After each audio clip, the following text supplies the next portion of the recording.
మానవ సమాజ పురోగతికి హేతుబద్ధత, జ్ఞానం, సత్యం, స్వేచ్ఛ, నీతి ముఖ్య అంశాలు.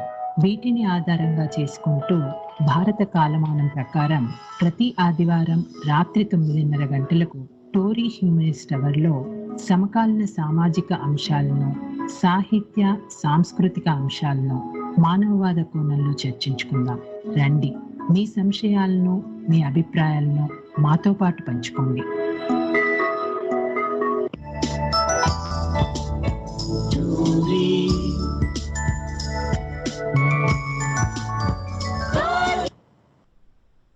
హలో, తెలుగు వారి ఆత్మీయ వారధి టోరీలో హ్యూమనిస్ట్ ఆర్ట్ ప్రోగ్రామ్ కి స్వాగతం. ఈ కార్యక్రమాన్ని south Asian humanist association SAHA మరియు Babu Gogineni humanist and rationalist arena Facebook group వారి సౌజన్యంతో మీ ముందుకు తీసుకొస్తోంది ఆర్జే సబీహా. ఆడియన్స్, మీరు మాతో ఈ డిస్కషన్ లో పార్టిసిపేట్ చేయాలి అనుకుంటే Tori Skype ID TORI.LIV live1 కి కాల్ చేస్తే మీరు కూడా మాతో ఈ డిస్కషన్ లో పార్టిసిపేట్ చేయొచ్చు. సో ఈ రోజు మనం కాగ్నిటివ్ బయాస్ సిరీస్ అంటే అభిజ్ఞాత్మక పక్షపాతం గురించి పునఃప్రారంభం చేయబోతున్నామండి. సో అందులో భాగంగానే కాన్ఫర్మేషన్ బయాస్ గురించి డిస్కషన్ ఉండబోతుంది. అలాగే మన సెకండ్ సెగ్మెంట్ పుస్తక పఠనంలో పుస్తక సమీక్షలో పూనాచి బుక్ రివ్యూ ఉండబోతుంది. ఈ బుక్ 2017 లో రిలీజ్ చేయబడింది. దీన్ని రాసింది ఒక famous novelist author Perumal Murugan గారు. ఆయన ఒక తమిళ్ ఆథర్. ఆయన రాసిన బుక్స్ లో మధురు భాగం, 1 part ఉమెన్ అన్న చాలా కాంట్రవర్సీ అయింది. దాన్ని బ్యాన్ చేయాలని చెప్పి చాలా రైట్ వింగ్ ఆర్గనైజేషన్స్ ట్రై చేయడం, తర్వాత ఆయన కోర్టులో దానికి ఫైట్ చేసి తన freedom of speech and expression ఒక ఫండమెంటల్ రైట్ అని తను కాపాడుకోగలిగారు. సో ఈ రోజు ఇలాంటి ఇంట్రెస్టింగ్ ఎపిసోడ్ ని డిస్కస్ చేయడానికి మానవవాదులైన గోవింద్ గారు కాలిఫోర్నియా నుండి, అలాగే సైన్స్ పాపులైజర్ శరత్ తేజ సోమీనా గారు హైదరాబాద్ నుండి, అండ్ యాక్టివిస్ట్ స్వాతి గారు ఉన్నారు హైదరాబాద్ నుండి. నమస్తే అండి, welcome to the show. Thank you అండి సబీ గారు. నమస్తే అండి.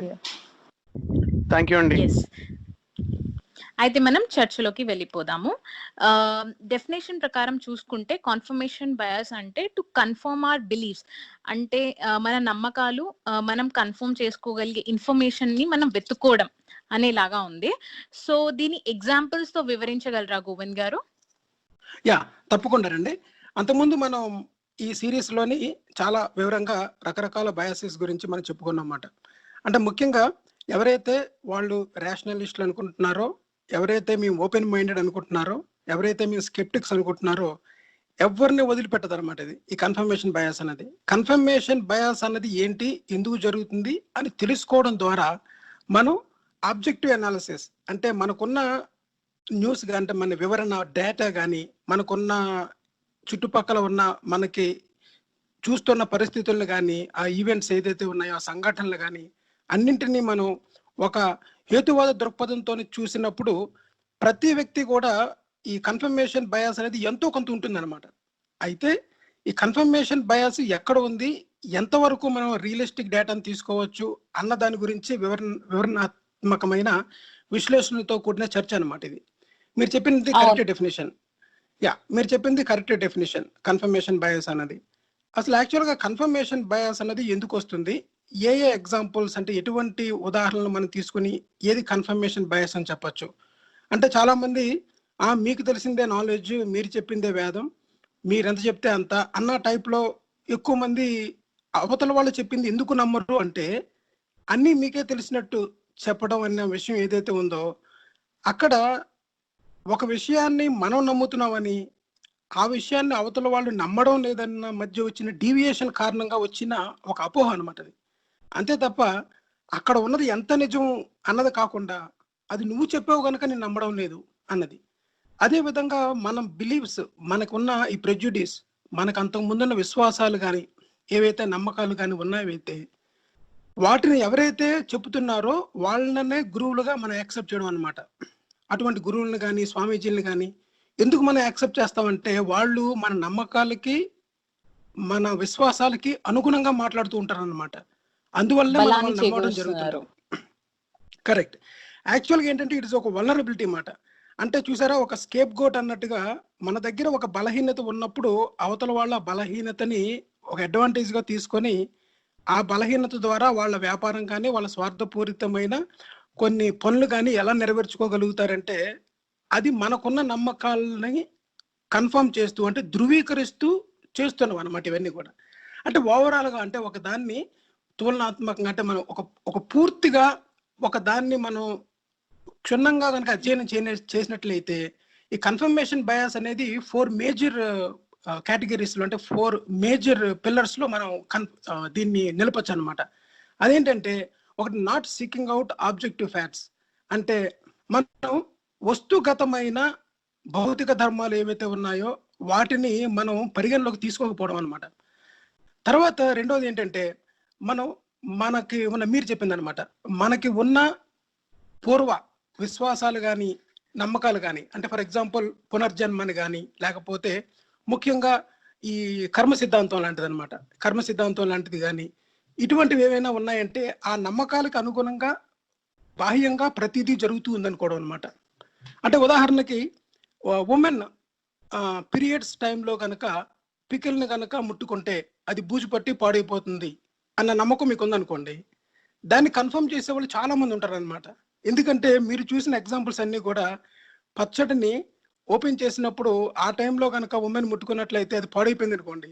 పాడవడానికి ఆబ్జెక్టివ్ రీజన్ ఏంటంటే డ్రై హ్యాండ్స్ అంటే మనకి లేకపోవడం, డ్రై హ్యాండ్స్తో కాకుండా తడి చేతులతో ముట్టుకోవడము, లేకపోతే మనం పచ్చడిని ముట్టుకున్నప్పుడు దాంట్లో మన చేతుల్లో ఉన్నది దాంట్లో పడడం ద్వారా పచ్చడి పాడైపోయింది అన్న ఆబ్జెక్టివ్ ఫ్యాక్ట్ని పరిగణలోకి తీసుకోకుండా పీరియడ్స్ లో ఉన్న ఉమెన్ పచ్చడిని ముట్టుకోవడం ద్వారా పాడైపోయింది కనుక అది నిజమేనండి, నేను చూశానండి, మా దాంట్లో చూశానండి, చాలా జరుగుతుంటాయండి అని ఎక్కువ మంది ఎగ్జాంపుల్స్ ఇవ్వడం ద్వారా మనకు ఉన్న పూర్వ బిలీఫ్ కన్ఫర్మ్ అయిపోతుంది అనమాట. ఇది కన్ఫర్మేషన్ బయాస్ లో వన్ ఆఫ్ ద ఒక ప్రాక్టికల్ ఎగ్జాంపుల్. ఇంకా చాలా సీరియస్ ఎగ్జాంపుల్స్ ఉన్నాయి. ఉదాహరణకి ఇలాగే మీరు చెప్పిన దాంట్లో ఇంకొక ఎగ్జాంపుల్ కూడా, మెట్టెలు పెట్టుకుంటే అమ్మాయిలు, ఆడవాళ్ళు, పెళ్ళైన ఆడవాళ్ళు వాళ్ళు ఎందుకు మెట్టెలు పెట్టుకోవాలంటే ఆ మెట్టెలు పెట్టుకున్న ఫింగర్ ని దాంట్లో నుండి బ్లడ్ ఫ్లో అవుతుంది, దాని వల్ల మీకు ప్రెగ్నెన్సీలో అని చెప్పి చాలా దానికి కన్ఫర్మ్ చేసే వెబ్సైట్స్ లో ఇలాంటి ఇన్ఫర్మేషన్ ఉంటుంది. అది వాళ్ళు అవి వెతుక్కుంటారు. అవునండి, అంటే యాక్చువల్ గా మనం బాడీ అంతటిని కూడా ఒక ప్లంబింగ్ సిస్టమ్ లో పెట్టి దానికి రెగ్యులేటర్ ఏమో మన ఈ మెట్టెల దగ్గర పెట్టి దాన్ని రెగ్యులేట్ చేస్తూ ఉంటే మీలో ఉన్న బ్లడ్ ప్రెషర్ పైకి కిందకి వెళ్తుంది. ఎందుకంటే ఇట్ ఈస్ డైరెక్ట్లీ కనెక్టెడ్ అని. ఎందుకు డైరెక్ట్లీ కనెక్టెడ్ అంటే మన హ్యూమన్ అంటే అనాటమీ అనేది బాగా పూర్తిగా స్టడీ చేసిన తర్వాత వచ్చిన ఇన్ఫర్మేషన్ ఏదైతే ఉందో, అంటే గుండెకి 4 గదులు ఉన్నాయని, లేకపోతే బ్రెయిన్ లో ఎన్ని పార్ట్స్ ఉన్నాయని, నరాలు ఎక్కడి నుంచి ఎక్కడ కనెక్ట్ అయి ఉన్నాయని, వెన్నుపూస ద్వారా ఎన్ని నరాలు బ్రెయిన్ లో కనెక్ట్ అయి ఉన్నాయని ఇన్ఫర్మేషన్ అంతా వచ్చిన తర్వాత మన మూఢనమ్మకాల్లో ఉన్న వాటిని తీసుకొని ఈ ఆధునికమైన విజ్ఞానం, ఈ సైన్స్ లో ఉన్న విజ్ఞానాన్ని తీసుకెళ్ళి దాన్ని ముడిపెట్టి చూసారా మనం వాళ్ళు ఎప్పుడో తెలుసు పూర్వీకులు ముందే చెప్పేశారు అన్న ఒక అజ్ఞానాన్ని ప్రచారం చేయడంలో భాగంగా మీరన్న ఇటువంటి వాదనలన్నీ వస్తుంటాయన్నమాట. అంటే ఈ నాలెడ్జ్ ఇంతకుముందు లేదు, ఇప్పుడు వచ్చింది దాన్ని. ఫర్ ఎగ్జాంపుల్ ఖగోళ శాస్త్రంలో కనుక్కుంటున్న విజ్ఞానాన్ని అంతటిని తీసుకొచ్చి, లేకపోతే మనకి ఈ సైన్స్ లో జరుగుతున్న కొత్త కొత్త ఆవిష్కరణలు ఏవైతే ఉన్నాయో అవన్నీ తీసుకొచ్చి వీటిలో ఉన్న వాటిని తీసుకెళ్లి స్పిరిచువాలిటీకి జోడించి చెప్పడం లాంటిది అనమాట. సో కన్ఫర్మేషన్ బయాస్ లో మూడోది ఏంటంటే మనం ఎప్పుడు కూడా మనకి remembering the details only that favours you. మనకి ఏదైతే నచ్చిన విషయం జరిగిందో దానికి సంబంధించిన వాటిని మాత్రమే గుర్తుపెట్టుకుంటాం అన్నమాట, మిగతావన్నీ మర్చిపోతూ ఉంటాం. ఉదాహరణకి మనకి ఎక్కువగా ఇది జ్యోతిషంలో జరుగుతుంటుంది అనమాట. జ్యోతిషుడు చెప్పిన 10 విషయాల్లోని ఒకటి జరిగింది అనుకోండి, మిగతా 9 విషయాలు మర్చిపోయి ఆయన చెప్పిన ఒకటి జరిగింది కనుక ఆయన గొప్ప జ్యోతిషుడని. ఎప్పుడైనా సరే ఎవరైనా సరే మీ దగ్గర నాకు 25,000 రూపాయలు ఇవ్వండి నేను నీ భవిష్యత్తు చెప్తాను అన్నాడు అనుకోండి, బై డిఫాల్ట్ అతను మోసగాడు అనమాట. ఎందుకంటే నీ భవిష్యత్తుని చెప్పడం అనేది జరగదనమాట. ఎందుకంటే ముందు జరగబోయేది ఏంటో ఎవరికి తెలియదు. అలా కాకుండా నీ భవిష్యత్తు ప్రణాళిక నేను చెప్తాను, నాకు 25,000 రూపాయలు ఇయ్యి అంటే నీకున్న ఇన్వెస్ట్మెంట్స్ ఎలా చేయాలో నేను చెప్తాను అంటే వీళ్ళని ఫైనాన్షియల్ ప్లానర్స్ అంటారు అనమాట. వీళ్ళు కూడా మీ భవిష్యత్తులోని మీ రిటైర్మెంట్ ఎలా ఉంటుందో చెప్తారనమాట. It is a profession. చాలా మంది ఏం చేస్తారంటే మీరు ఎవరెవరికో డబ్బు ఇస్తున్నారు, వాళ్ళు ధనం తీసుకొని చెప్తున్నారు, అలాగే నేను చెప్తున్నాను అని సమర్థించుకుంటారు అనమాట. అంటే ఖగోళ శాస్త్రంలో జరుగుతున్న విషయాలన్నీ తీసుకొచ్చి జ్యోతిష్యానికి ముడిపెట్టేసి, జ్యోతిష్యం కూడా ఖగోళ శాస్త్రం అని నమ్మి పలుకుతూ జనాల దగ్గర ధనాన్ని తీసుకొని వాళ్ళ జీవితంలో జరిగేవి ఎప్పుడు జరగాలో అప్పుడు జరుగుతాయి. అంతే తప్ప నువ్వు డేట్ ఆఫ్ బర్త్ కారణంగా, ప్లేస్ ఆఫ్ బర్త్ కారణంగా, గ్రహాల యొక్క మూమెంట్ని బట్టి వాళ్ళ భవిష్యత్తు చెప్పాలనుకోవడం అనేది పూర్తి మోసపూరితం అనమాట. ఇది డైరెక్ట్ డెఫినేషన్ ఆఫ్ ఆస్ట్రాలజీ, ఇంకంతకు మించి ఇంకేం కాదు. Astrology is not astronomy. ఖగోళ శాస్త్రం కాదు అది. ఖగోళ శాస్త్రము ఆస్ట్రానమీని రెండింటిని డిఫరెన్షియేట్ చేస్తూ, రెండింటిని సెపరేట్ చేస్తూ ఎప్పుడో ఎన్నో రకాల ఆర్గ్యుమెంట్స్, పుస్తకాలు మనకంటే ముందు మహానుభావులు ఎంతమంది చెప్పారనమాట. దాన్ని మనం కొత్తగా ఎస్టాబ్లిష్ చేయాల్సిన పనేమీ లేదు.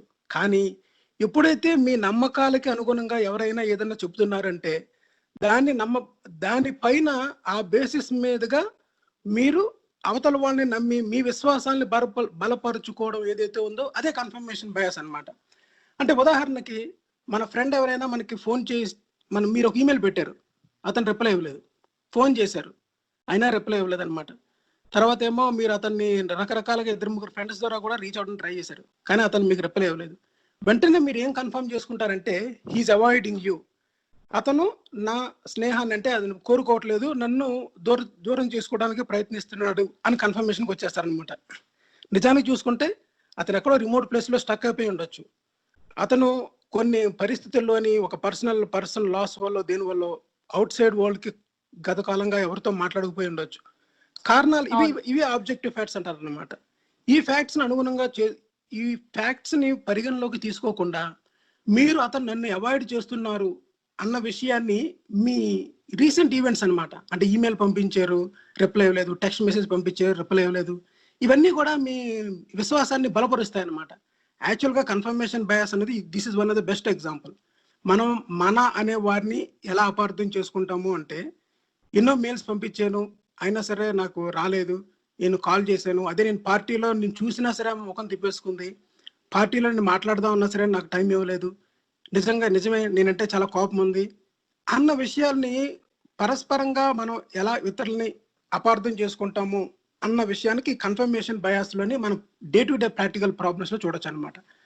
అదే ఇంకొక రకంగా ఏంటంటే, మీకు ఏదో ఇంట్యూటివ్ మనకి కొన్ని అతీతమైన శక్తులు ఉన్నాయి అన్న విషయం ఎలా తెలుస్తుంది అంటే, అనిపిస్తుంది అంటే, మీరు మీ అమ్మ గురించి ఆలోచిస్తూ ఉన్నప్పుడు ఫోన్ రింగ్ అయింది అనుకోండి, చూసారా నేను ఇప్పుడు అమ్మ గురించి ఆలోచించినా సరే నాకు ఫోన్ వస్తుంది అనుకుంటారు.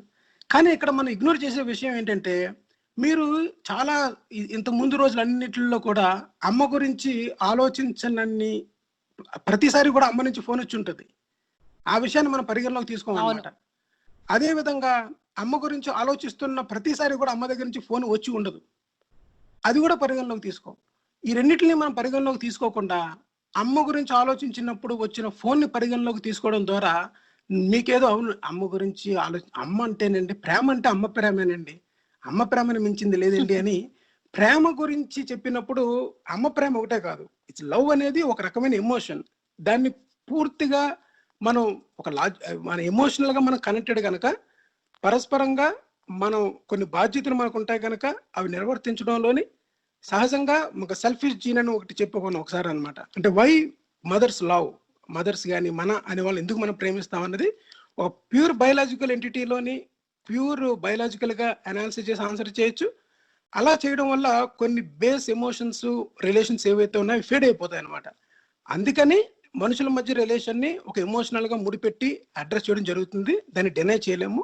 అంతే తప్ప ప్రేమ అంటే అమ్మ ప్రేమ ఒకటే కాదు, ప్రేమ అన్నది అసలు ప్యూర్గా అసలు ప్రేమ అనేది ఎందుకు వస్తుంది అన్న విషయాలు చెప్పడం. అంటే ఒకదాన్ని మీరు పూర్తిగా విశ్వాసం పెట్టుకున్నప్పుడు, ఉదాహరణకి కర్మ సిద్ధాంతంలో ఎవరైనా ఒకళ్ళకి అన్యాయం చేసినప్పుడు వాడికి తిరిగి అటువంటి దెబ్బే తగిలింది అనుకోండి, చూసారా వాడు ఎంతో అన్యాయం చేశాడు అందుకే ఇది జరిగిందని.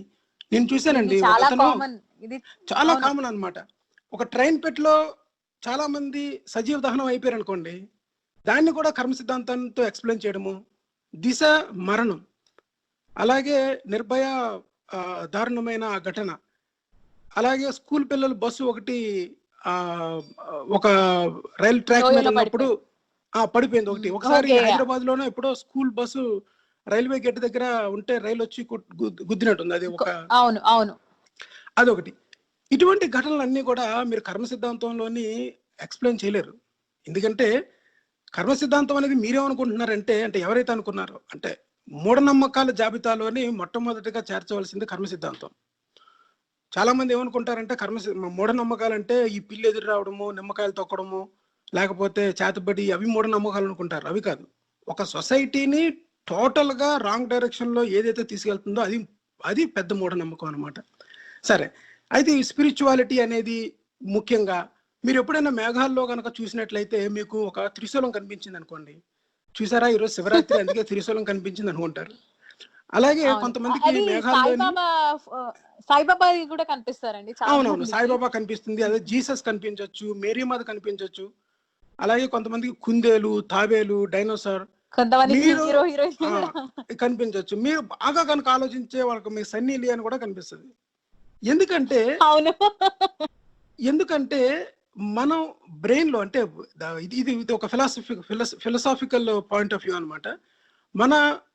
మన ఆలోచనలో ఉన్న బయట బాహ్యంగా ఉండవు అనమాట. ఇప్పుడు ఒక పులి కానీ ఏదైనా సరే, అంతకుముందు మనం చూసిన ఆబ్జెక్టివ్నే మన మైండ్ క్రియేట్ చేయగలుగుతుంది. అంతకుముందు చూడని దాన్ని క్రియేట్ చేయలేదు.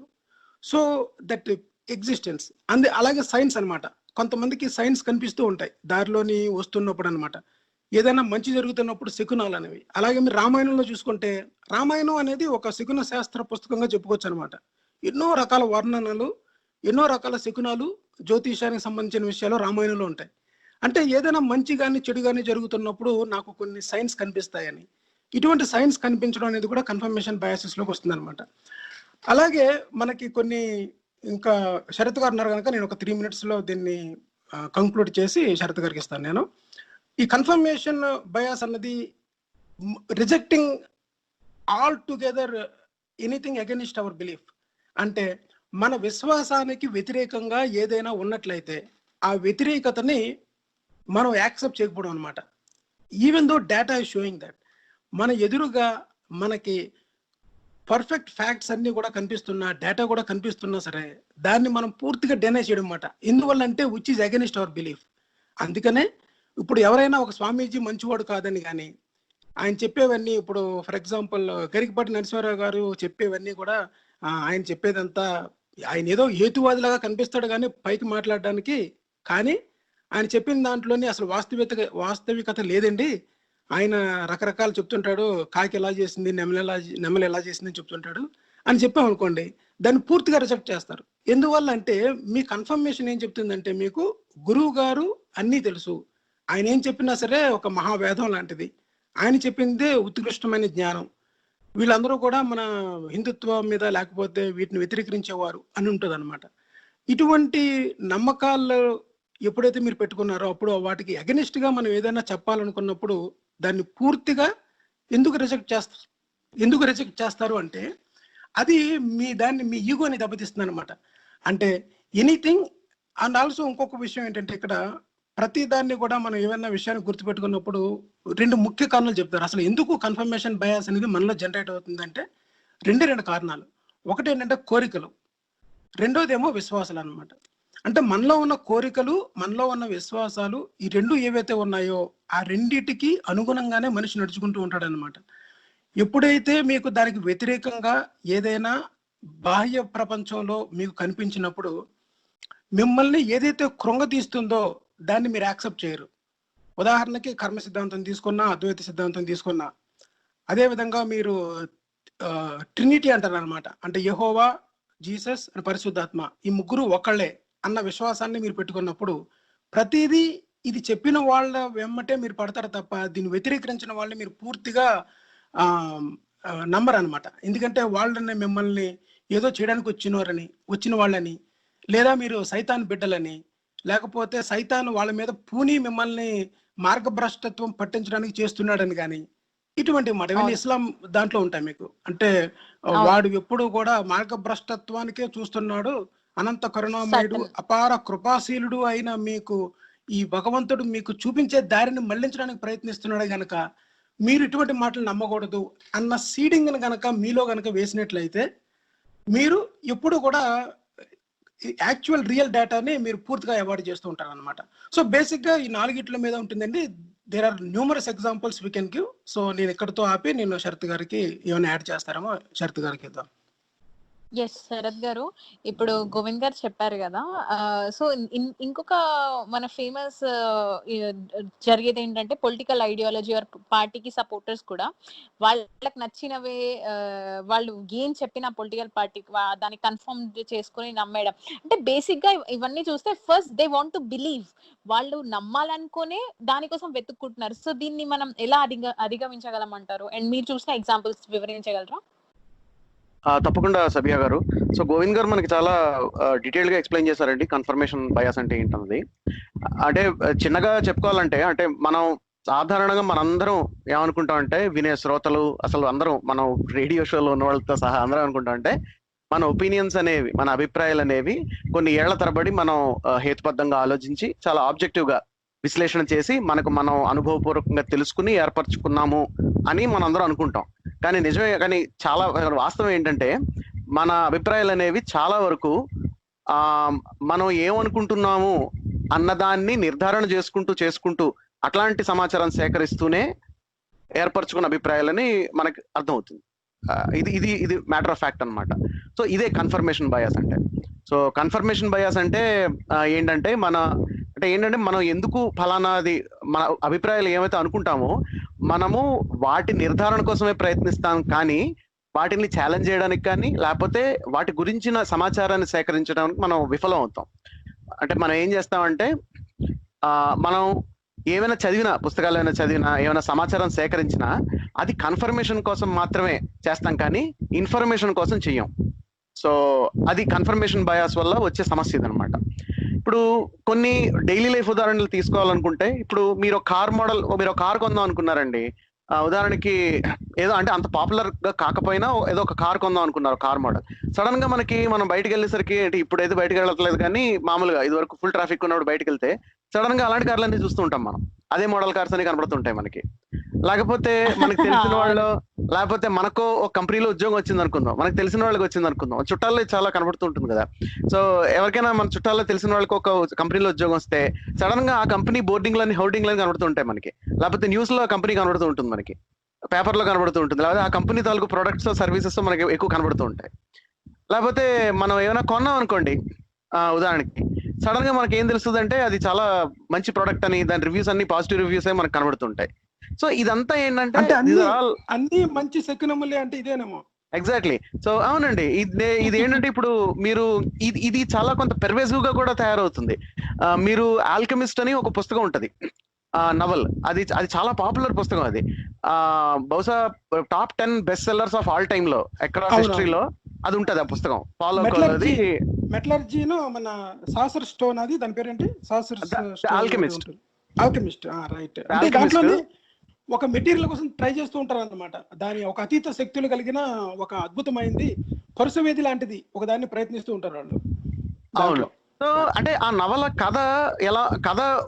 కథ దాని నారేషన్ ఉంది, కానీ ఆ పుస్తకం ఎందుకు పాపులర్ అంటే అది చాలా మందికి తమ జీవితాల్లో కొత్త విషయాలు నేర్పింది, అంటే తమ జీవితాలని చూసే పద్ధతి బాగా మార్చింది అనే ఒక రకమైన ఇన్స్పిరేషనల్ బుక్ గా చెప్పుకుంటారు ద ఆల్కెమిస్ట్ అనే పుస్తకం.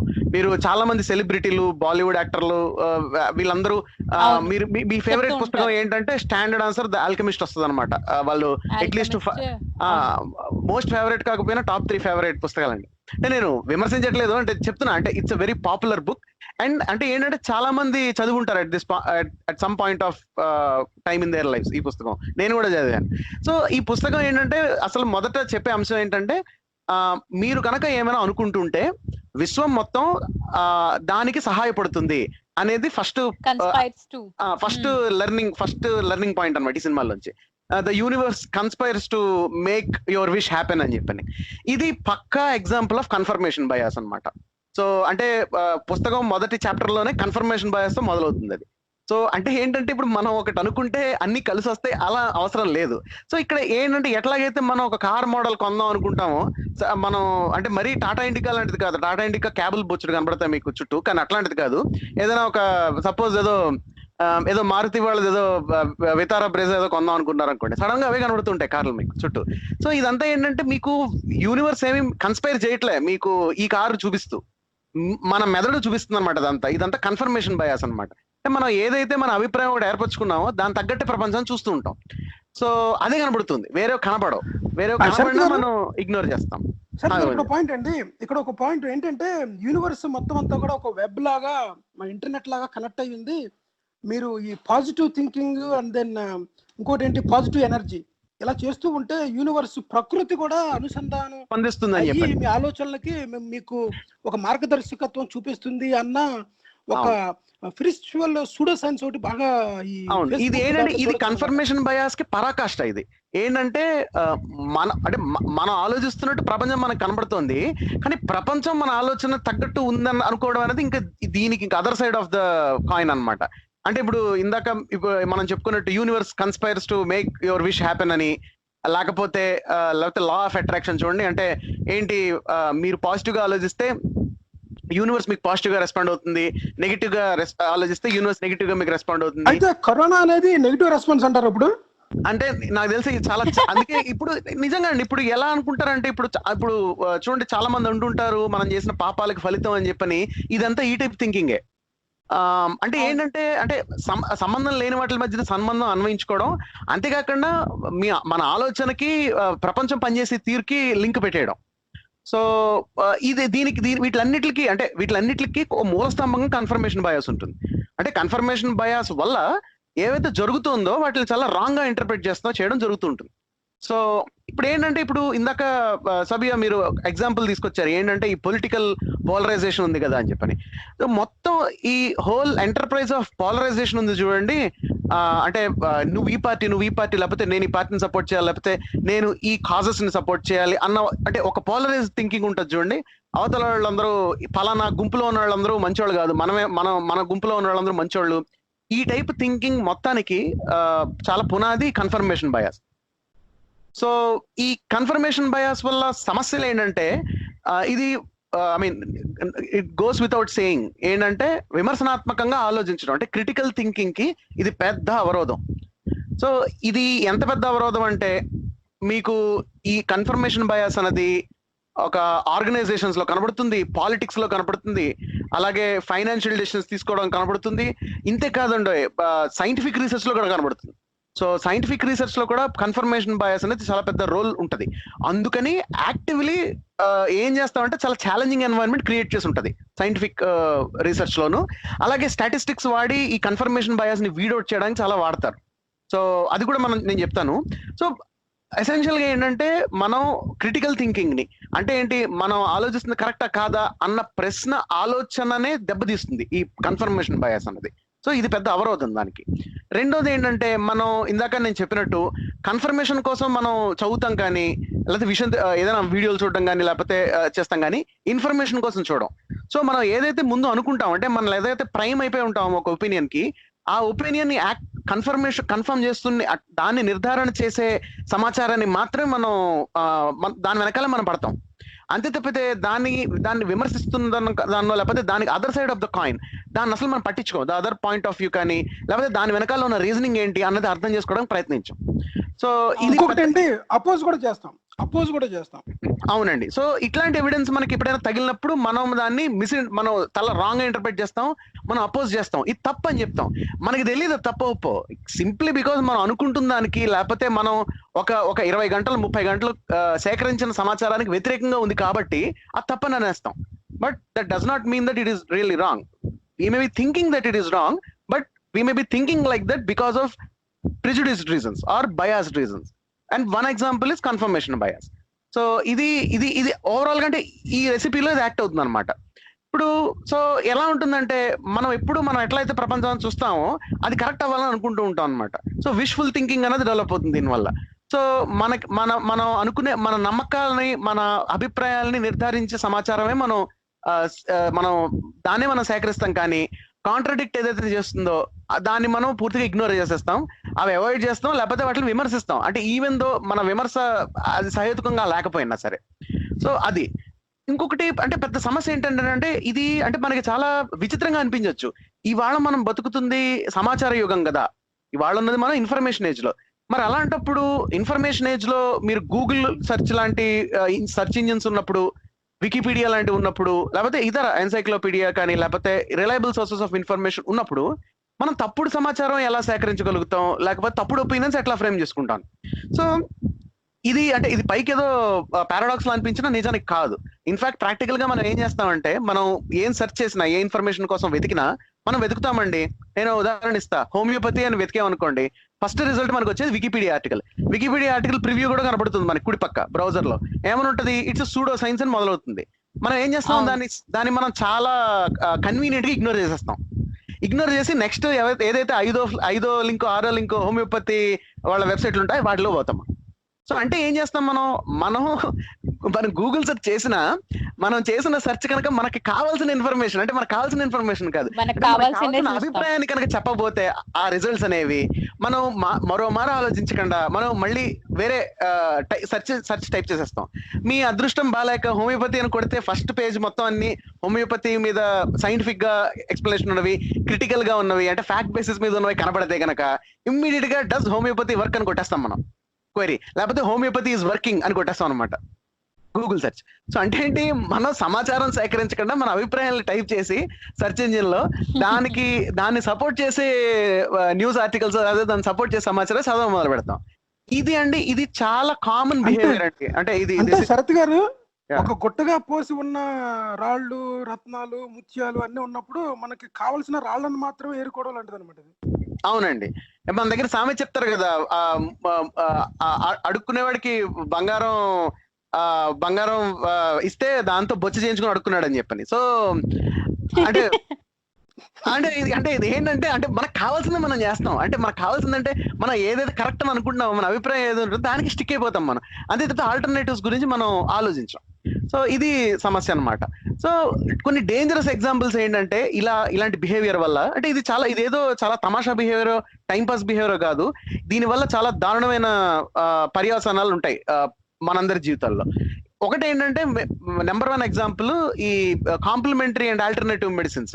ఈ క్యామ్ ఏదైతే ఉంటుందో, ప్రత్యామ్నాయ వైద్య విధానాలు అంటాం చూడ, అవే వైద్య విధానాలు కావు, అవి ప్రత్యామ్నాయం అని పేరు పెట్టుకుంటారన్నమాట. అంటే ఎట్లాగైతే మీరు అబద్ధం చెప్తున్నారంటే చాలా మంది హర్ట్ అవుతారు, కానీ మీరు చెప్తున్న దాంట్లో నిజం లేదంటే మాత్రం బాగానే కంఫర్టబుల్ గా ఉంటుంది అనమాట. సో అట్లాంటి వర్డ్ గిమిక్ అనమాట. సో ఆల్టర్నేటివ్ మెడిసిన్ అనేది ఇట్స్ నాట్ మెడిసిన్. అది మెడిసిన్ అయితే అది it will be in mainstream.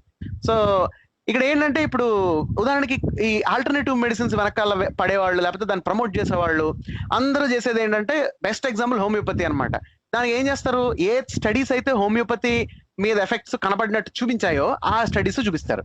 So విషయం ఏంటంటే ఇక్కడ, సో ఇలాంటి డేంజరస్ ఎగ్జాంపుల్ నుంచి బయటపడాలంటే మనకి స్టాటిస్టికల్ రీజనింగ్ మనం ఆలోచించాలి. సో ఇప్పుడు మీరు ఇప్పుడు ఉదాహరణకి మొత్తం ప్రపంచవ్యాప్తంగా ఒక 30,000 స్టడీస్ చేస్తుంటే హోమియోపతి మీద, దాంట్లో ఒక 500 స్టడీస్ కనుక మీకు హోమియోపతి ఎఫెక్ట్ ఉందని చూపించామనుకోండి, అంటే ఎంత పర్సెంట్ ఉన్నట్టు, ఇట్స్ లెస్ దాన్, అది 1% కూడా లేనట్టు కదా. So out of 50,000 studies 500 studies కనుక మీకు పాజిటివ్ ఎఫెక్ట్ చూపించాయనుకోండి, అంటే దాని అర్థం ఏంటి, 99% of the studies showed that homeopathy does not work, and that is actually matter of fact. So మీరు ఏం చేస్తారు, 500 స్టడీస్ నేను వరుసగా సైట్ చేశాను అనుకోండి ఒక ఆర్టికల్ లో, అది మాత్రమే చదివిన వాళ్ళు ఏమనుకుంటారు, అయ్యో బాబు ఇన్ని స్టడీస్ ఉన్నాయేంటి హోమియోపతిని సపోర్ట్ చేసేవి అనుకుంటారు. సో మెడిసిన్ లేదు కదండి దాంట్లో there is no medicine at all. there is no medicine. అందులో ఉండేది ప్లెయిన్ వాటర్, షుగర్ పిల్స్. అందుకే హోమియోపతి గురించి స్పెసిఫిక్ గా మనం చెప్పడం, దాంట్లో యాక్టివ్ ఇంగ్రీడియంట్స్ ఏ ఉండదు. అది చేయించుకోవడం ఎలాగో చేతబడి చేయించుకోవడం కూడా అలాగే. సో అంటే నాకు వచ్చిందండి శరత్ గారు, ఆల్టర్నేటివ్ మెడిసిన్ అనేది అసలు ఆ పేరు ఎందుకు పెట్టకూడదు అనుకుంటే, ఒక దేశం మీద యుద్ధం చేయడం ద్వారా మనం విజయం సాధిస్తాం అన్నప్పుడు, యుద్ధం చేయడం దేనికి, నా దగ్గర ఆల్టర్నేటివ్ మెథడ్ ఉంది, ఆ దేశం మొత్తాన్ని చేతబడి బాణామతి చేసి చంపేసాం అనుకోండి అందరినీ, దాన్ని ఆల్టర్నేటివ్ గా ఎలాగైతే ప్రపోజ్ చేస్తాం, ఆల్టర్నేటివ్ వార్ అంటారు దాన్ని. ఎగ్జాక్ట్లీ అన్నమాట. ఇప్పుడు చూడండి, ఇప్పుడు అమెరికాలో అంటున్నారు కదా, అమెరికాలో కాదు ఇక్కడ ప్రతి చోట కూడా వచ్చింది ఏంటంటే, ఇది వరకు ఏమైనా ఫేక్ న్యూస్ అనుకోండి, దాన్ని ఇది ఫేక్, ఇది అబద్ధం అనేవాళ్ళం. ఇప్పుడు ఏమన్నాం, ఆల్టర్నేటివ్ ఫ్యాక్ట్స్ అంటాం వాటిని. I mean what does it even mean అండి, ఆల్టర్నేటివ్ ఫ్యాక్ట్స్ ఏంటి అంటే, సో ప్రత్యామ్నాయ నిజాలు ఏముంటాయి, ప్రత్యామ్నాయ వాస్తవాలు, వాస్తవం అంటే వాస్తవం అంతే. సో సో ఇదనమాట. అంటే ఇక్కడ ఏంటంటే జస్ట్ అంటే మనం ఇప్పుడు ఇందాక నేను చెప్పినట్టు మెయిన్ చెర్రీ పికింగ్ అనమాట. సో అంటే ఏంటంటే కేవలం సెలెక్టివ్ గా ఉన్న ఎవిడెన్స్ అనేది చాలా ఎక్కువ కనిపించవచ్చు. కానీ if you look at the overall evidence, మొత్తం ఓవరాల్ గా కూలంకషంగా మీరు ఎవిడెన్స్. టైం అయిపోతున్నట్టుంది, బుక్ రివ్యూకి ఫినిష్ చేసాను త్వరగా. షూర్. సో ఇంకొక డేంజరస్ ఎగ్జాంపుల్ నేను చెప్తానండి. ఏంటంటే ఇప్పుడు ఉదాహరణకి క్రైమ్ ఇన్వెస్టిగేషన్ లో అవుతుందండి ఇది. ఇప్పుడు ఒక సస్పెక్ట్ ఉంటాడు, ఒకళ్ళ మీద అనుమానం ఉంటుంది. సో పోలీసులు సాధారణంగా ఏం చేస్తారంటే ఆ అనుమానాన్ని కన్ఫర్మ్ చేసే ఎవిడెన్సే వాళ్ళు సీక్ చేస్తారు. సో వాళ్ళు ఏవైతే ఆ సస్పెక్ట్ ని ఏదైతే ఎక్స్కల్పేట్ చేస్తుందో, అంటే ఎక్స్కల్పేటరీ ఎవిడెన్స్ అంటారు, అంటే ఏదైతే ఎవిడెన్స్ దాన్ని నిర్ధారించదో ఆ సస్పిషన్, ఆ అనుమానాన్ని దాన్ని పక్కన పెట్టేస్తుంటారు. సో అందుకే డిఫెన్స్ వాదించే వాళ్ళందరూ ఎక్స్కల్పేటరీ ఎవిడెన్స్ ఏముందని వెతుకుతుంటారు అనమాట. సో ఇదొక ఎగ్జాంపుల్ అనమాట. ఏంటంటే క్రైమ్ ఇన్వెస్టిగేషన్స్ లో చాలా సాధారణంగా కనిపెడేది. సో ఇదంతా బాగానే ఉంది, మరి దీన్ని ఎట్లా అవాయిడ్ చేయాలి? So this is the most important thing. అంటే ఒకటి ఏంటంటే ఇది ఏమిటి తెలుసుకోవడం, దీన్ని ఎలా అవాయిడ్ చేయాలని తెలుసుకోవడం. సో దీన్ని అవాయిడ్ చేయడానికి ఒక 3-4 పద్ధతులు ఉన్నాయండి. మనం ఇందాక నుంచి చెప్పుకుంటున్నట్టు ఏంటంటే అదర్ పాయింట్ ఆఫ్ వ్యూ ఏంటి అన్న దాని మీద సమాచారాన్ని సేకరించడం. That is the first thing one needs to do. రెండోది ఏంటంటే మనం అంటే ఏదైనా సరే, ఏవైనా నిర్ణయాలు తీసుకున్నప్పుడు కానీ, లేకపోతే ఏమైనా అభిప్రాయాలు ఏర్పరచుకున్నప్పుడు కానీ ఎమోషనల్లీ ఛార్జ్డ్ సిచ్యువేషన్స్ లో చేయకూడదు. అంటే బాగా భావోద్వేగాలకు లోనైపోయి కనుక మనం ఒపీనియన్స్ ఫామ్ చేసుకున్నా, నిర్ణయాలు తీసుకుంటున్నా, అవన్నీ ఆల్మోస్ట్ తప్పు అయిపోతాయి. సో ఇదేంటంటే అది మనం చాలా భావోద్వేగంగా తీసుకున్నాం కాబట్టి మన భావోద్వేగాన్ని మనం సాటిస్ఫై చేసుకోవడానికి కన్ఫర్మేషన్ బయాస్ లో పడిపోతాం. సో ఆ పని చేయకూడదు. ఇంకొకటి ఏంటంటేనండి important rule of thumb and last rule of thumb నా ఉద్దేశంలో ఏంటంటే మెటా థింకింగ్ ని వాడడం. మామూలుగా థింకింగ్ ఉంటది కదా, అది కాక మెటా థింకింగ్ అని ఒకటి ఉంటుంది. మెటా థింకింగ్ అంటే ఏం లేదు, ఏంటంటే మనం ఒక దాని గురించి మనం తెలుసుకునేటప్పుడు కొన్ని రూల్స్ ఆఫ్ థంబ్ అనేవి ఫ్రేమ్ చేసుకోవాలన్నమాట. అంటే ఇప్పుడు వైద్యం ఉందనుకోండి, వైద్యం గురించి మనం ఏ వైద్యం మనం ఫాలో అవ్వాలి అనే దాని మీద హోమియోపతి మంచిదా, ఆయుర్వేదం మంచిదా, లేకపోతే పారాసెటమాల్ మంచిదా అనే డెసిషన్ కాకుండా ఫస్ట్ మనం ఆలోచించుకోవాల్సింది ఏంటంటే ఏ నియమాల ఆధారంగా ఇది డిసైడ్ చేసుకోవాలి. What are the rules of thumb that we need to have to evaluate something. అంటే ఇప్పుడు ఉదాహరణకి మీ డాక్టర్ రికమెండ్ చేయొచ్చు, అదో రూల్ ఆఫ్ థమ్. నెంబర్ 2 దానికి గవర్నమెంట్ రికమెండ్ చేయొచ్చు, అది సెకండ్ రూల్ ఆఫ్ థమ్ అయి ఉందాం ఫర్ ఎగ్జాంపుల్ అనుకున్నప్పుడు. ఇప్పుడు ఆబ్వియస్ గా మీకు ఆల్టర్నేటివ్ మెడిసిన్స్ ఏవి ఈ రెండు రికమెండ్ చేయరు, మీ మామూలు డాక్టర్ రికమెండ్ చేయరు, మీ గవర్నమెంట్ వెబ్సైట్స్ కూడా రికమెండ్ చేయరు. సో అలాంటప్పుడు సెలెక్టివ్ గా హోమియోపతికి మనం బ్రేక్ చేసేసి, తర్వాత ఏమో కరోనా వైరస్ కి మాత్రం దాన్ని అప్లై చేసేసి, కరోనా వైరస్ కి మామూలు హాస్పిటల్కి వెళ్ళి కరోనా మామూలు వేరే దానికి టైంపాస్ కి హోమియోపతికి వెళ్ళడం, అలా కాకుండా ఆ రూల్ ఆఫ్ థమ్ కి స్టిక్ అయి ఉండాలి. అప్పుడు ఏమవుతుందంటే మనం సెలెక్టివ్ గా మనం ఆలోచించకుండా రూల్ ఆఫ్ థమ్ ని మార్చుకుంటూ వెళ్తాం అవసరమైతే. సో కన్సిస్టెన్సీ మెయింటైన్ చేస్తాం అనమాట. సో కన్సిస్టెన్సీ మెయింటైన్ చేయడం ఆలోచనలో that's a way to avoid confirmation bias. Yes, thank you Sriteja గారు. అండ్ మనం ఇప్పుడు సెకండ్ సెగ్మెంట్ వెళ్ళిపోదామండి. Book review, Poonachi story of a black goat. అయితే స్వాతి గారు, పేరు చాలా డిఫరెంట్ గా ఉంది. అసలు ఇది ఒక నల్ల మేక జీవితం గురించా, లేక ఆథర్ ఇంకేమైనా ఉద్దేశిస్తున్నారా? యా, యాక్చువల్లీ మీరు ఇంట్రడ్యూస్ చేసేటప్పుడు చెప్పారు కదా, ఆయన how his book was previously censored, publication ఆపేశారు. ఆ క్యూరియాసిటీతోనే I picked up the book. So because after a struggle against the government and winning the case in court, he started publishing again. But then he said, I will not be writing about people anymore, so I'll be writing about animals అని. And particularly నేను అనుకున్నాను animal farm influence ఉంటుందేమో, maybe that animals ని use చేసి ఒక human స్టోరీని చెప్తారేమో అని. I should say yes, it is a mix of చాలా important political ideals and at the same time a simple plain story of a black goat. First I'll say why I believe it is a simple plain story of a goat. Most often ఒక book కానివ్వండి, ఒక story కానివ్వండి, we need a super hero. We need a hero who is beyond our lives, whose struggles are, much beyond, who achieves something. Usually that aspiration and human ambition which each one of us deeply craves, we want to see in those heroes. Andukane Perumal Murugan writes this brilliant line, the birth of an ordinary life never leaves a trace, does it? Antaranmada. I believe this is the most essential question that we should all be reflecting about. Which stories do we really want to hear around? Are we really concerned about stories of poor, weak, powerless? Of course, we are concerned, but we are concerned from the lens of power. అంటే మనం వాళ్ళకన్నా ఏదో superior position లో ఉన్నాం, వాళ్ళ life ని ఏదో ఉద్ధరిస్తాం అన్న దృష్టిలో ఒకళ్ళ లైఫ్ ని చూస్తాం, కానీ నిజంగా ఒక లైఫ్ ని కంప్లీట్ గా నాన్ జడ్జ్మెంటల్ గా అప్రిషియేట్ చేయగలమా? ఆ లైఫ్ లో ఉన్న for its conflicts, for its struggles and also for its beauty and uniqueness, can we look? నాకు ఈ క్వశ్చన్ వచ్చింది నేను పూనాచి చదివిన తర్వాత. Because at some parts I was so reluctant చదవడానికి. అంటే he was describing the love of a goat, he was describing the emotions of a goat which I could not really connect to. నాకు చాలా struggle అనిపించింది. Okay, why is he being so explicit అని. నాకు answer చాలా రోజులు దొరకలేదు కూడా.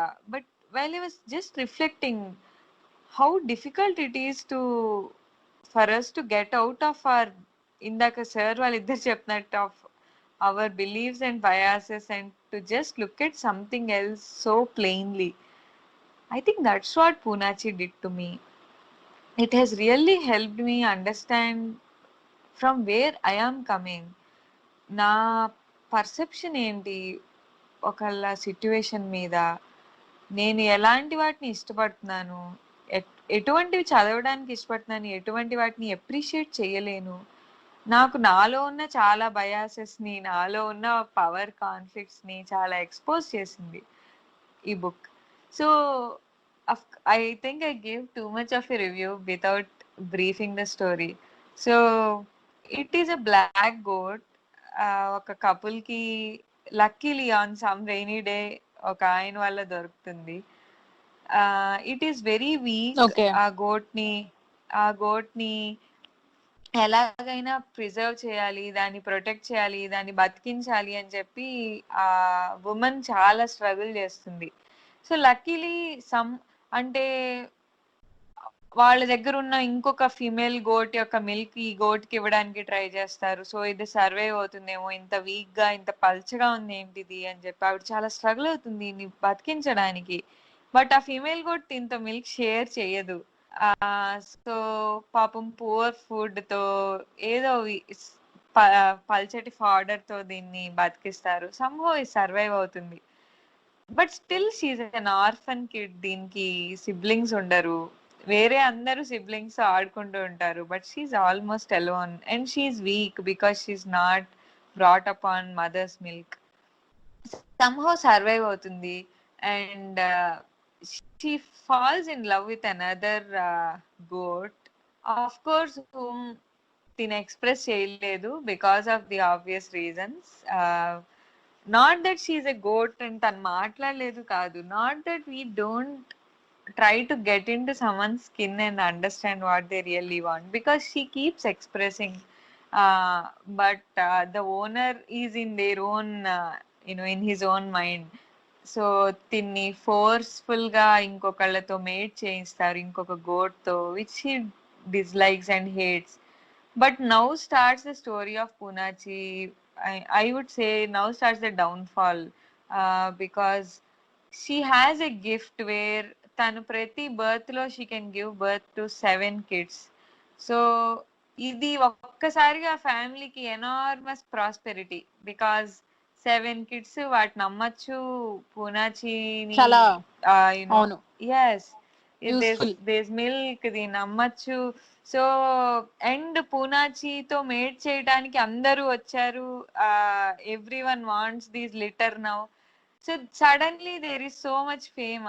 So but this fame turns around against her and తన బాడీని ఎక్స్ప్లాయిట్ చేస్తారు for more litter.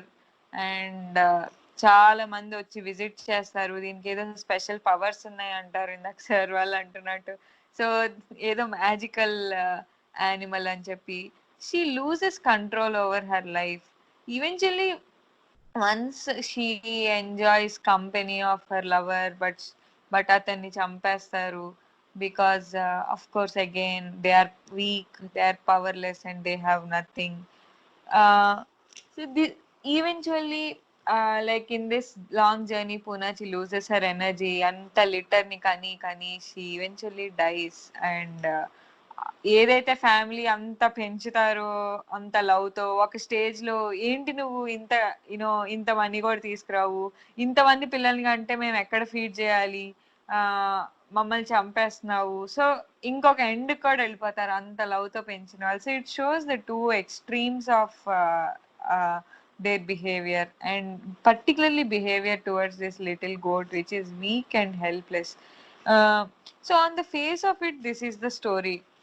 But here I take that liberty to just give my opinion, and each one of us might hold a different opinion, but this is just what I Yes, wanted to తప్పకుండా. interpret out of it. Yeah. Most of the times, when we are weak, when we are powerless, our struggles for freedom are looked as flimsy. వాటికి wait ఉండదు. I was just discussing this the other day with a friend. ఇప్పుడు ఒక చాలా పెద్ద most powerful person నాకు freedom of speech లేదు అన్నారనుకోండి, it means a lot to the country. It is debated, discussed left, right, centre. But just ask someone, like the weakest and the poorest that you see, ask them if they are really able to speak their mind.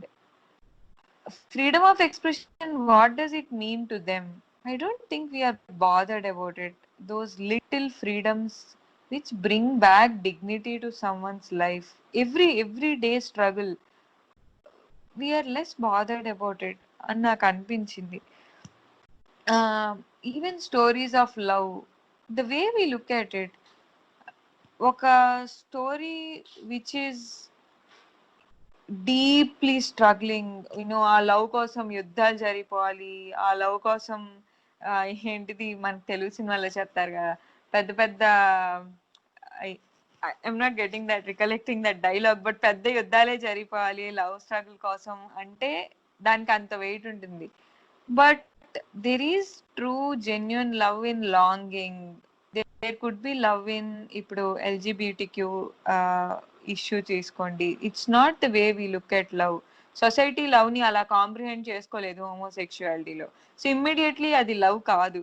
So అటువంటి longing, companionship, let's say live in relationships, or someone marrying at a later age, someone remarrying, how rigid we are in our definitions towards love. అంటే where did man's definition of ఈ partnership come from?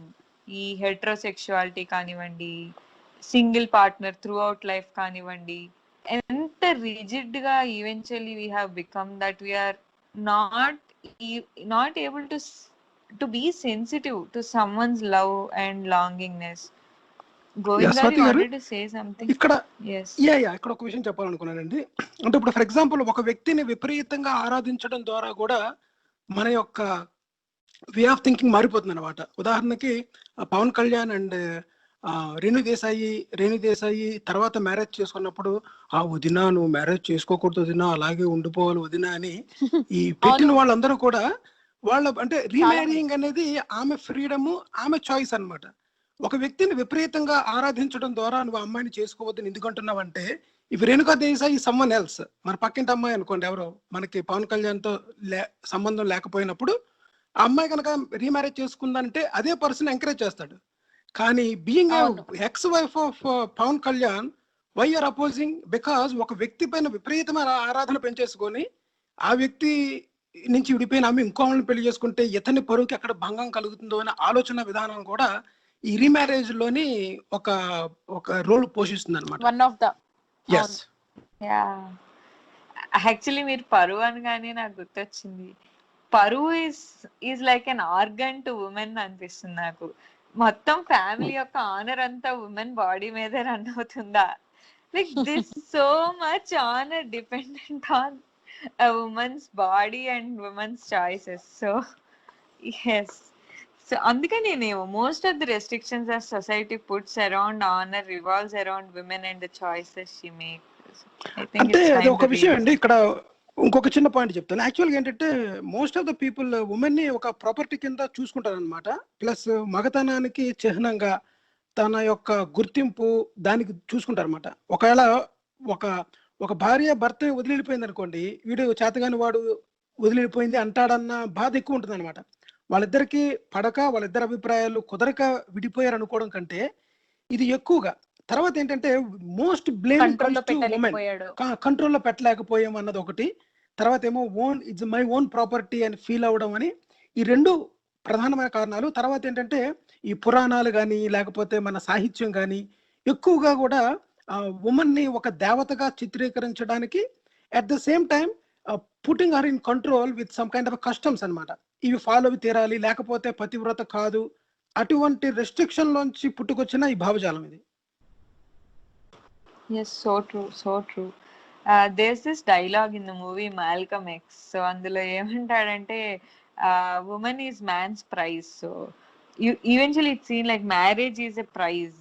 Um, yeah. So that's the attitude which drives us towards women. Anyway, we can leave that for another day. So fundamental freedoms, sensitivity towards love and longing, how sensitive we are towards people who are weak, disadvantaged around. I think that question definitely comes up while reading this book. Particularly on one side, if we just go by the emotion ee book కలిగించేది, we'll feel deeply pained. తనకి proper గా feeding జరగట్లేదు అంటే someone is not ready to share their food with a weak, hapless kid around. And ఇది కేవలం ఆ గోటే కాదు, మన రియల్ లైఫ్ లో కూడా చూస్తాం. మన ఎంత వెల్త్ ఉన్నా కూడా ఒకళ్ళు వీక్ అండ్ వల్నరబుల్ గా ఉన్నారంటే షేర్ చేయాల్సి వచ్చేసరికి ఇన్ని క్వశ్చన్స్ వస్తాయి మన మైండ్ లో, ఎంత సెల్ఫిష్నెస్ వస్తుంది. I think I saw that, అలా కనిపించింది నాకు.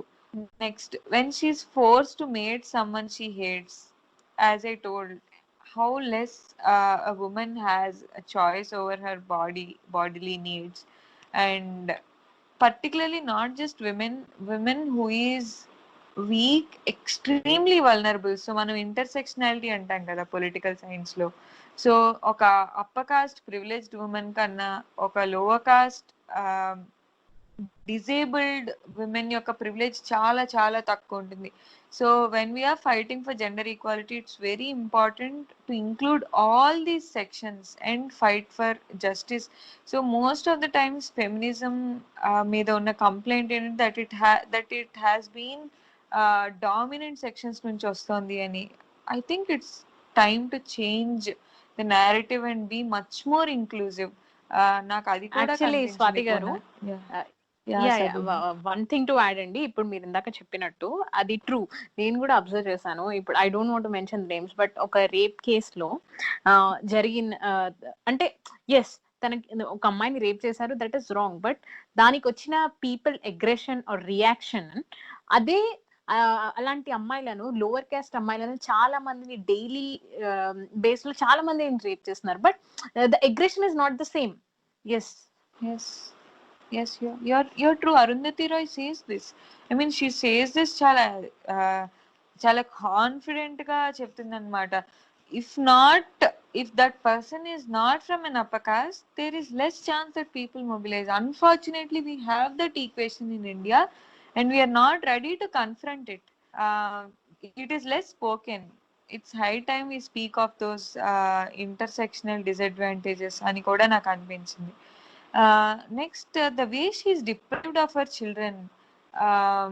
సో తినక పుట్టిన చిల్డ్రన్ ని ఇంకొకళ్ళ అడ్వాంటేజ్ కోసం, అంటే వీళ్ళు సెల్ ఆఫ్ చేసేసి వీళ్ళ రిచ్నెస్ కోసం, వీళ్ళ రిచెస్ కోసం తీసుకోవడం కూడా, it felts on one hand it is so painful, on the other మనం అనుకున్నట్టు the extent of inequalities we have, power కానివ్వండి, రిసోర్సెస్ కానివ్వండి. So how someone is just exploiting the labor of other workers. I don't know if I can go to this extent, but నాకు అనిపించింది that huge exploitation of grassroots workers is still happening in today's society. And మనకి repeated గా Oxfam reports confirm చేస్తుంది the extent of wage inequality. నేను ఇంకా wealth inequality గురించి మాట్లాడలేదు, just veg inequality గురించి మాట్లాడుతున్నాను. సో ఒకళ్ళ ఎంత లేబర్ ఇన్వెస్ట్ చేసినా కూడా it is not turning in to outcomes. So నాకు I could just take this line of Poonachi's story and connect it to the extent of economic exploitation happening around. And when she is eventually seen as cursed by the very owner who brought her up, this is the ultimate irony. This is where we are humans, the ruthless selfishness that we can get into. ఎంత goodness అయినా it is masked by that selfish motives. I'm not saying that selfishness is inherently wrong or bad. I believe that it's an incentive for someone to excel, because I confirm by the classic liberal thought. But there's a line to selfishness and greed. On where do you stop your selfishness that it does not become exploitation of someone? So this line is often forgotten, and it felt bad that Poonachi had to undergo that. So broadly, I would say I don't have many answers to the questions that this book raises. It is a story that definitely keeps haunting me as I see the world more clearly, and as I look within myself. This book definitely stays with me. Because that one particular question that Perumal Murugan asks, so the birth of an ordinary life never leaves a trace, does it? This is a very simple yet so powerful question. Are we really concerned about the struggles of the weak, the disadvantaged, as we are of the privileged and the powerful? I don't know. I just want to leave you with that question. Thank you. Yes thank you so much Swathi గారు. That was a great discussion and thank you. మీరు చాలా important book గురించి మీ విశ్లేషణ చెప్పగలిగారు and ఇది తప్పకుండా చదవాల్సిన పుస్తకం. అలాగే థ్యాంక్ యూ శరత్ గారు, గోవింద్ గారు, ఈ రోజు మాకు కన్ఫర్మేషన్ బయాస్ గురించి వివరించినందుకు. అండ్ అలాగే నెక్స్ట్ వీక్ ఇంకొక సిరీస్ అండ్ ఇంకొక ఎపిసోడ్ తో మళ్ళీ కలుసుకున్నాం. థ్యాంక్ యూ అండి. Thanks for joining. Thank you అండి. Thank you so thank you. much. Bye అండి. Bye.